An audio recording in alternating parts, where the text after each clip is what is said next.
नमस्कार, स्वागत है आपका सीएम 24 में। टीवी 24 का मध्य प्रदेश के मुख्यमंत्री डॉक्टर मोहन यादव की गतिविधियों का एक जीवंत और अनोखा बुलेटिन। हर 24 घंटे की धड़कन सीधे आपके घर तक। यहाँ हम देखते हैं उनके विजन, विकसित मध्य प्रदेश, मिशन टेक्नोलॉजी से समृद्ध राज्य और उन योजनाओं का सफर जो करोड़ों जिंदगियों में नई उम्मीदें जगा रही है। रियल टाइम अपडेट्स, जमीनी पहल और जनता के बीच पहुंचते फैसले, यही है सीएम 24 की असली पहचान। सीएम 24, जहां हर घंटा बनता है इतिहास। नमस्कार, बहुत स्वागत है आपका हमारे इस खास कार्यक्रम में। मैं हूं आपके साथ अमित शर्मा। सत्ता के शिखर पर बैठा कोई पिता जब अपने बेटे की शादी में भी सादगी का व्रत निभाता है तो खबर सिर्फ शादी की नहीं रहती, संदेश की बन जाती है। उज्जैन में मुख्यमंत्री डॉक्टर मोहन यादव के बेटे डॉक्टर अभिमन्यु यादव की शादी की रस्में चल रही हैं, लेकिन शोर शराबे, भव्यता और शक्ति प्रदर्शन से दूर। ऐसा लग रहा है कि मानो पूरे समारोह का केंद्र सिर्फ दो परिवारों की खुशियां नहीं, बल्कि वो भारतीय भाव है जहां रुतबा नहीं, रिश्ते बोलते हैं और जहां परंपरा, सादगी और संस्कार सबसे आगे चलते हैं। मुख्यमंत्री डॉक्टर मोहन यादव के बेटे डॉक्टर अभिमन्यु की शादी शुरू हो चुकी है। मेहंदी, हल्दी, माता पूजन और मंडप की रस्में सादगी और पारिवारिक माहौल में संपन्न हुई। दूल्हा बने डॉक्टर अभिमन्यु साधारण लाल परिधान में, माथे पर तिलक, काले चश्मे और गजरानुमा माला में नजर आए। मुख्यमंत्री मोहन यादव सपत्नीक पूजन में बैठे, जहां सत्ता का ओहदा नहीं, पिता का भाव नजर आया। समारोह की हर तस्वीर सोशल मीडिया पर वायरल है, लेकिन चर्चा फूलों की नहीं, सादगी की है। और चर्चा इस बात की है कि पद बड़ा हो या छोटा, परंपराएं सबसे बड़ी होती हैं। ये शादी सिर्फ उनके बेटे की नहीं, बल्कि सामूहिक विवाह सम्मेलन का हिस्सा है। मुख्यमंत्री डॉक्टर मोहन यादव ने खुद ऐसा कार्ड छपवाया, जिसकी कीमत मात्र 10 से 12 रुपए है। कार्ड पर बेटे और होने वाली बहू के साथ सभी 21 जोड़ों के नाम छापे गए हैं। और सबसे प्रभावशाली बात, कार्ड पर लिखा है, उपहार ना लाएं। सीएम न सिर्फ अपने बेटे बल्कि 21 जोड़ों के बाबुल बनकर आशीर्वाद देंगे। रविवार को शिप्रा तट पर होने वाला ये आयोजन देश भर में सुर्खियां बन गया है, क्योंकि ये शादी खर्च नहीं, प्रेरणा दे रही है। सामूहिक विवाह आयोजन का हिस्सा बनने के लिए राज्यपाल मंगू भाई पटेल, पूरी कैबिनेट, सांसद, विधायक, पूर्व मंत्री, अफसर, पार्टी पदाधिकारी और अनेक विशिष्ट अतिथि उज्जैन पहुंच रहे हैं। लेकिन भव्यता वहां भी मंच की नहीं, संस्कारों की होगी। हर रस्म में संदेश यही है कि समाज तभी मजबूत बनता है जब शादियां आयोजन नहीं, परंपराएं हों और खुशी दिखावे से नहीं, सहभागिता से बढ़ती है। उज्जैन आज सिर्फ विवाह समारोह का गवाह नहीं, सादगी के माध्यम से एक सामाजिक संदेश का गवाह है। सत्ता के सर्वोच्च पद पर बैठे पिता का ये निर्णय कि बेटे का विवाह सामूहिक सम्मेलन में हो, ये कोई औपचारिकता नहीं, समाज के लिए एक मिसाल है।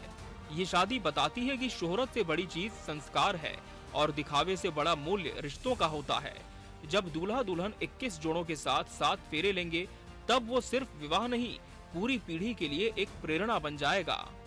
Bureau report, TV 24 news. Bhopal को देश के तकनीकी मानचित्र पर नई पहचान देने की दिशा में मुख्यमंत्री डॉक्टर मोहन यादव ने बड़ा विजन सामने रखा है।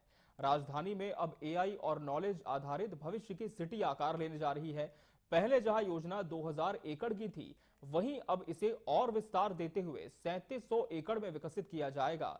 ये सिर्फ एक प्रोजेक्ट नहीं, बल्कि मध्य प्रदेश को देश का बड़ा एआई हब बनाने की ठोस पहल है।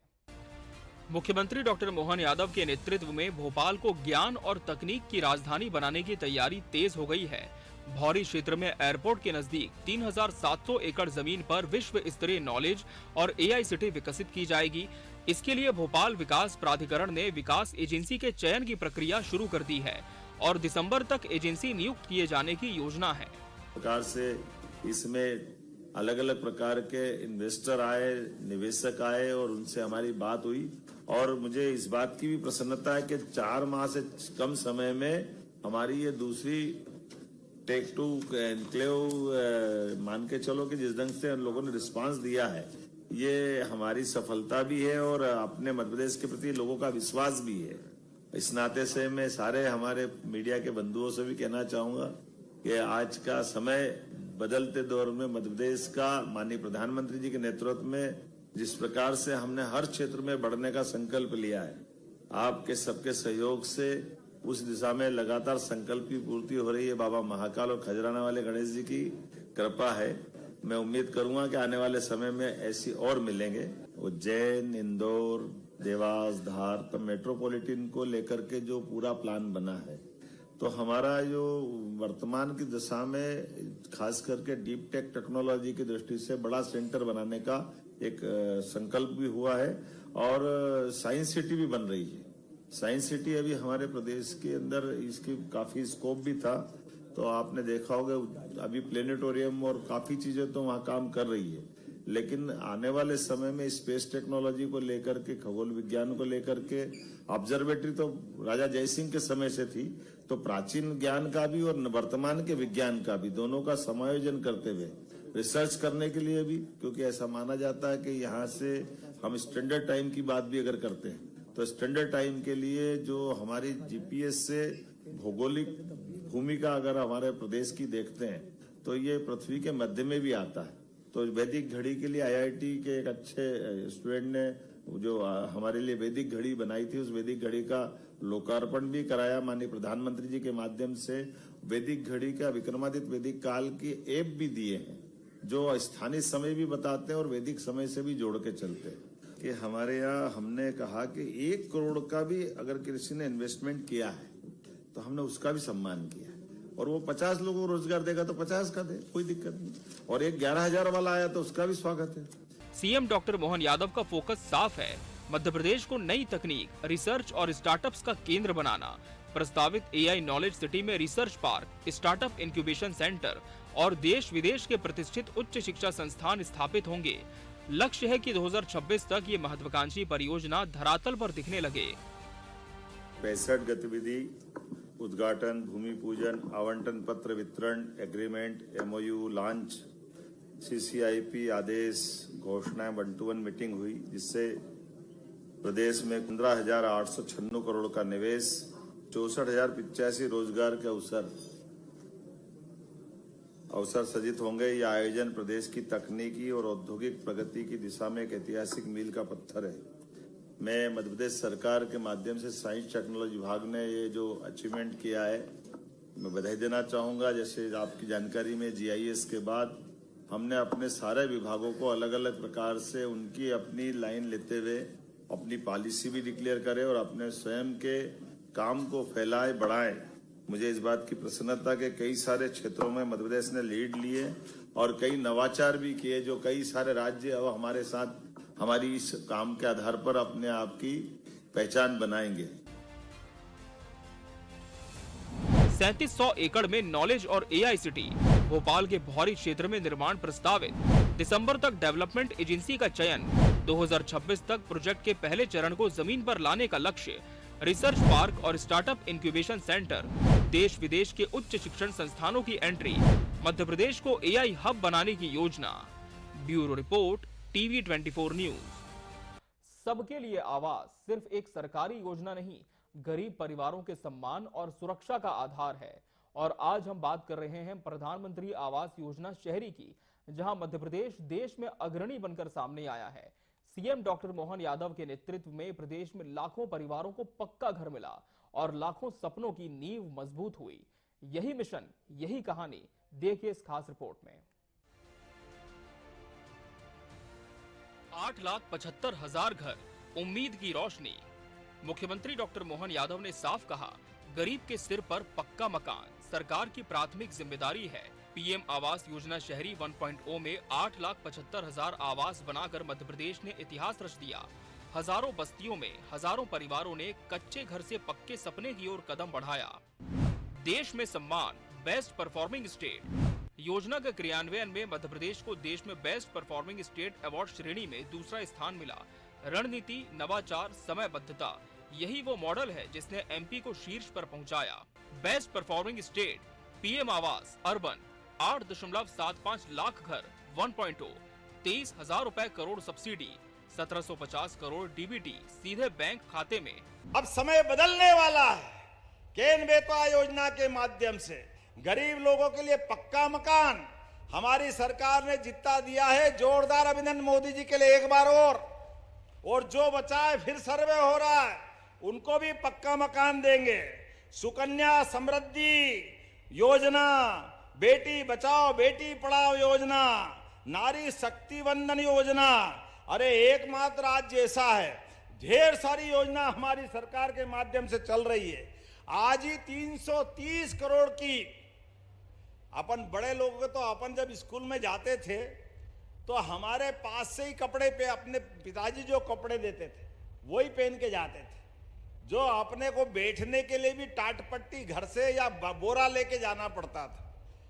आज तो सरकार के माध्यम से आज ही 55 लाख बच्चों को 330 करोड़ से गणवेश की राशि डली। जोरदार अभिनंदन करें अपने बच्चों के लिए। भूमिहीनों को भी घर, नवाचार वाला मॉडल।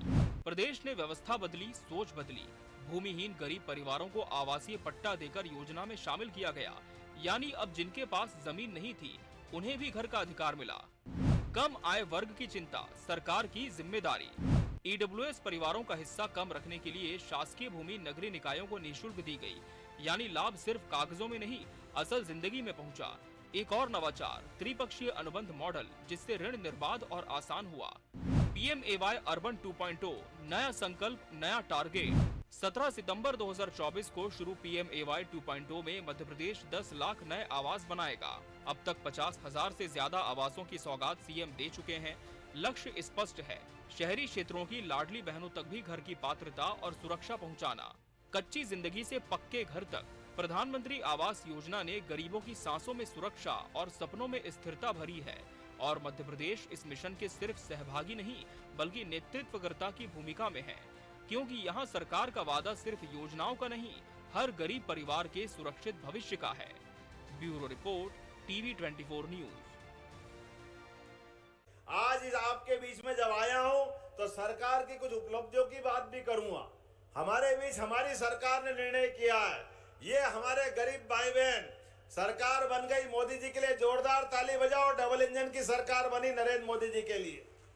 और नरेंद्र मोदी जी का संकल्प है हर एक व्यक्ति का जीवन खुशहाल होना चाहिए। इस देश के अंदर कोई गरीब बगैर मकान के नहीं रहेगा। सबको मकान पक्का देने का निर्णय हमारी सरकार का है। जोरदार अभिनंदन करो अपनी सरकार के निर्णय के लिए। 3 करोड़ मकान और बनाए जाएंगे। गरीब आदमी चाहे शहरी गरीब हो या ग्रामीण क्षेत्र का हो, सबको पक्के मकान देने का संकल्प हमारी सरकार का है। हमारी सरकार ने एक निर्णय और किया, हर घर जल और हर नल में जल, ये अभियान भी चल रहा है। आपके यहाँ पर भी 80% से ज्यादा अभियान चला है और बाकी के क्षेत्रों में भी। याद रखना, आपके पूरे पंचायतों के माध्यम से हर एक के जीवन में नल का जल और घर घर गैस का चूल्हा, जिससे अपना सबका जीवन बदला। लेकिन हाथ में रोजगार की आवश्यकता भी है। हमारे अपने जीवन में बगैर रोजगार के नहीं उद्धार। इसलिए बैतूल के अंदर भी भविष्य में कारखाने खोलने का हमने प्लान बनाया है, जिसके माध्यम से रोजगार का नया सृजन होगा। नीतियां सिर्फ घोषणाओं से नहीं चलती, समीक्षा, मॉनिटरिंग और जवाबदेही से शासन परिणाम देता है। और इसी दिशा में मुख्य सचिव अनुराग जैन ने कलेक्टर्स कॉन्फ्रेंस में सीएम के निर्देशों के पालन की विस्तृत समीक्षा की। पेश है ये खास रिपोर्ट। सीएम की प्राथमिकताओं पर सीएस की सख्त समीक्षा। बैठक में मुख्य सचिव ने जिलों के कलेक्टर्स और एसपी से कहा, आमजन से जुड़े मामलों में समन्वय सर्वोच्च प्राथमिकता बने। सीएम की गाइडलाइन स्पष्ट, कल्याणकारी योजनाओं का लाभ समय पर और सीधे पात्र परिवार तक पहुंचना चाहिए। शासन का मॉडल, रिलीफ से लेकर रिफॉर्म तक। स्वास्थ्य, पोषण, शिक्षा, रोड सेफ्टी, आवास और कानून व्यवस्था, हर विभाग के टारगेट और फील्ड एक्शन की समीक्षा हुई। फोकस, तेज कार्रवाई, पारदर्शिता और आउटपुट। आवास योजना सीएम का सबसे प्रमुख मिशन। प्रधानमंत्री आवास योजना शहरी के प्रोजेक्ट्स पर भूमि आवंटन, पट्टा वितरण और कार्य की गति बढ़ाने के निर्देश दिए गए। लक्ष्य वही, सीएम का संकल्प, हर पात्र परिवार को पक्का घर। कानून व्यवस्था पर जीरो टॉलरेंस। मुख्य सचिव ने कहा, कलेक्टर और पुलिस अधीक्षक संयुक्त निरीक्षण बढ़ाएं। जनता में भरोसा, अपराधियों में डर, यही सीएम की जीरो टॉलरेंस गवर्नेंस लाइन है। योजनाएं बनाना आसान है, लेकिन योजनाओं का लाभ अंतिम व्यक्ति तक पहुंचाना यही प्रशासनिक असली परीक्षा है। और इसी लक्ष्य के लिए मुख्यमंत्री के निर्देशों पर आधारित तेज, सख्त और परिणाम केंद्रित समीक्षा आज सीएस की अध्यक्षता में की गई। Bureau report, TV 24 news. इसी के साथ हमारे इस खास कार्यक्रम CM 24 में आज के लिए फिलहाल इतना ही। मुझे और पूरी टीम को दीजिए इजाजत। नमस्कार।